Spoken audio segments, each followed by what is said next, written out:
Hey there, MeetEdgar community. We are back today with our entrepreneurial series, and we're going to be talking to Maria from Deva Couture about just about everything to do with style. So I'm going to pop on over to Maria right now to introduce her company and how she has really structured a great sense of style to improve your confidence and to really help your business grow. So Maria, go right ahead. Hi, thank you so much for having me on. I really appreciate it. Yes, I created my business because I saw that there were a lot of women who didn't have the energy, the time, or the expertise to really get their style together. So they pretty much settle for an outfit. And I tell women all the time, why settle for an outfit when you can look great every day of the week? And I always tell women that when you walk out of the door, you are your brand. Like I know we think that our logo is our brand, and there's so many other things that we say our brand, but it isn't. It's us. So when people see us at the grocery store or when people see us in networking events, we have to represent well. And a good way to do that is to be stylish or to look nice. Like I'm not saying be dressed up every day, but you have to put on something that makes you feel good because people can feel that energy. So I'd love for you just to dive in a little bit as we're going through here into the way your business is set up. How do you get new clients? Do you usually do it in person, on social media? Kind of how is your sales and marketing tied into all of this? Yes, most of my clients, I mean, because I'm virtual, come from social media. Cool. So a lot of women, especially, I didn't really think that it would go this way, but a lot of women hit me up on Facebook. I thought that Instagram was going to be it because, so many people are on Instagram, with style. A lot of women hit me up on Facebook. And as far as my content and my marketing and stuff like that, I just really try to be consistent. I realized when I became more consistent with my content, people knew, oh, she's serious about what she's doing and she actually knows what she's talking about. Like it's one thing to know what you're talking about and to really know that you know what you're talking about, but to convince the masses in an oversaturated world that you know what you're talking about, you have to be consistent. So when I became more consistent on my social media platform and I just started giving more value and really just showing people, what to do, how to do it, not even so much as like pitching my services, but really helping women. They just were like, oh my gosh, she knows what she's talking about. She knows what she's doing. And that's when I started getting more clients. That makes so much sense. Don't be afraid to repeat your message more than once because that's really what's going to nail people down and say, oh, this is the go-to person when they need Yes, a product or service. And, not everyone's ready to buy right away, right? So it's true. people are just kind of searching and they need a little more convincing. So consistently showing them, I am your go-to person. This is why Yes, educating and adding that value is probably, I totally agree with you, the number one tip of how to really convince people and get them to trust you there. yes. Cool. So are there any certain tricks or anything that you found on Facebook to help get you in front of new audiences, not just your existing followers? Believe it or not, when I started going live, which is weird, I don't know why, more people started sharing my stuff when I go live. It was just weird. I can't really explain it, but Yeah. even like when I do my videos now, people start sharing it. So I think that they just, like you said, they want to see a real person. They want to see this real person talk to them. They want to see this real person explaining to them. They want to see this real person's journey. So when I started going live and I started making more videos, people really started. That's when I started getting like inboxes about podcasts and just so many different opportunities come up because I started showing up more in a more realistic way, which is video. So it just worked for me. Yeah, listening to what's going on and really pivoting your strategy, even if live wasn't in your strategy and you tested and experimented and saw that work and capitalize on that. I love that Yeah. you just took that a hold. And I think anytime that the social networks have a live feature, they're really going to push it in their algorithm. So you guys take advantage of that, even if you're shy Yes. on camera. It is really a great way to connect because, again, people want to see your face and they want to Yes. interact, and that meaningful social interaction is far more important than anything. So that's really It's true. interesting. Cool. So it sounds like you have a really good understanding of who your audience is and how you talk to them about style. So I'd love to hear when you were developing your business and starting your own brand to help teach people this, how did you actually take your passion for style and transfer that into an actual business? It's a funny story. So I worked in HR for 3 years. And my manager will always ask me to find her clothes. And like the last year that I was there, which is 2019, because I quit my job, 2019, she kept asking me to find her outfits for galas, big events. So of course I would find it because I know where to find everything. And she'd be really happy. And then I live in Florida. So at any given time, it's summertime for us. So in June or July, she was saying that she needed some summer dresses. And I was telling her, like, why can you not find summer dresses? It's the summertime. Like, so I was telling her what stores to go to. And she was like, I go in, I try on the dresses. They don't look good. They don't fit right, blah, blah.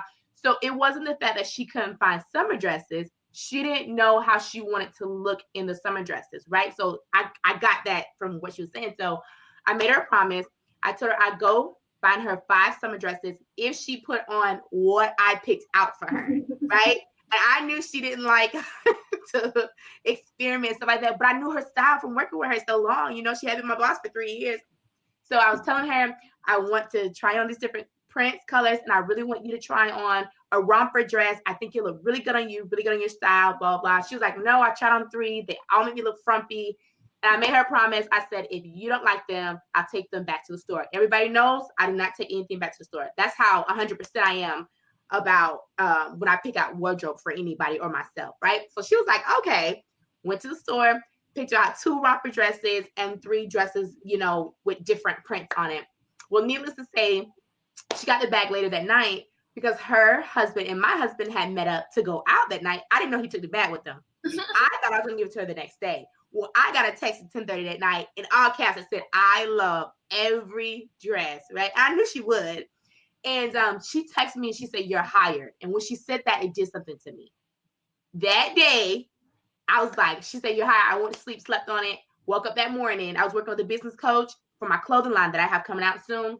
And I said, I need to do wardrobe styling. And we made it up. We did it. She gave me some homework. In 14 days, it was live. So I was telling people in 14 days, like, this is what I'm doing. So that's my journey. Like, I love it.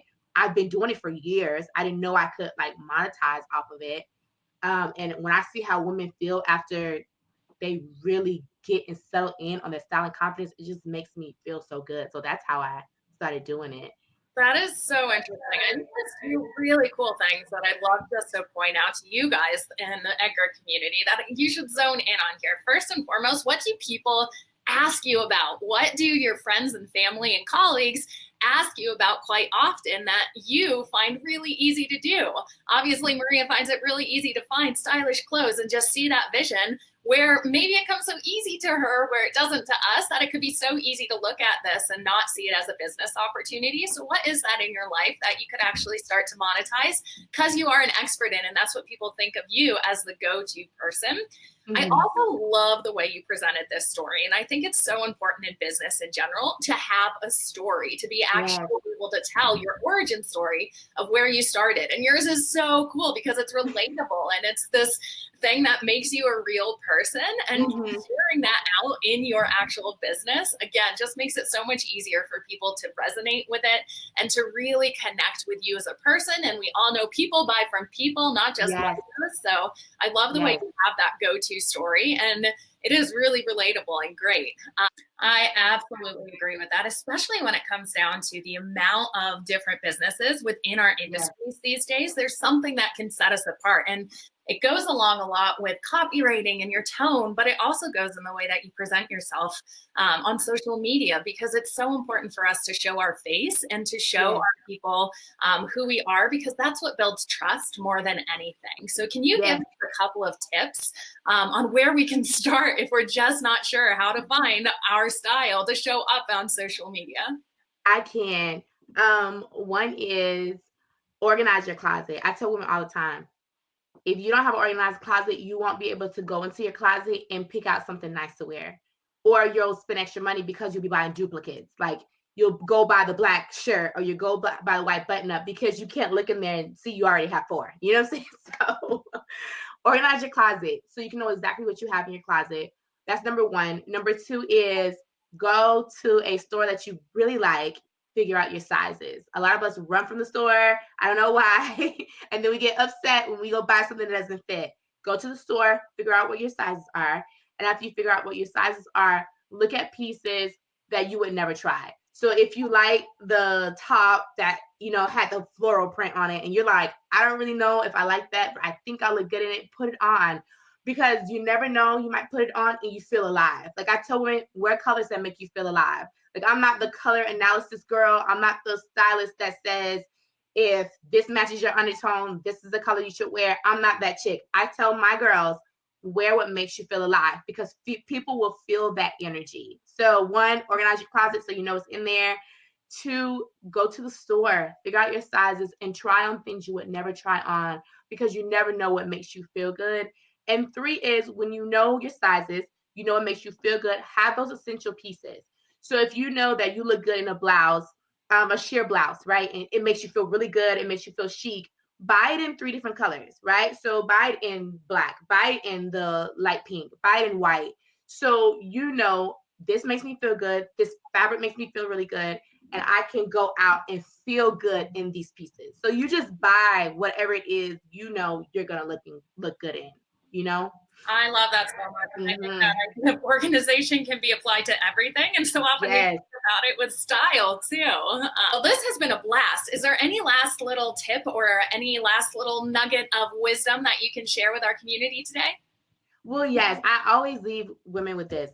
It is realistic to look good every day. Like you can really walk out of the door and look nice every single day. I know a lot of women think it's not feasible and they think it's for the reality stars and they think you have to have a lot of money to do it.